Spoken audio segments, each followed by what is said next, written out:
Hello, the next question from class 11, motion in a straight line is, a ball is thrown vertically downward with a velocity of 20 meter per second from the top of a tower. It hits the ground after some time with the velocity 80 meter per second. What is the height of tower? Option A 340, option B 320, option C 300, option D 360. So given is there is a tower, we don't know the height, we are supposed to calculate what is the height of this tower. So it is being dropped with the velocity u is equal to 20 meter per second, whereas it strikes the ground with the velocity v is equal to 80 meter per second. So g, of course it can be taken to be positive since it is falling downward. So we are supposed to calculate what is the height.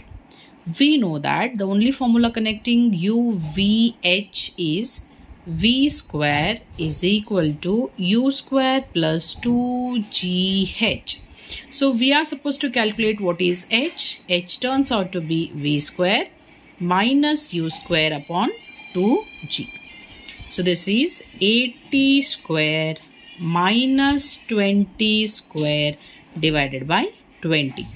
So this is 6400 minus of 400 divided by 20, which comes out to be 6000 by 20, or it is 300 meters. So the height is 300 meters. Option is C.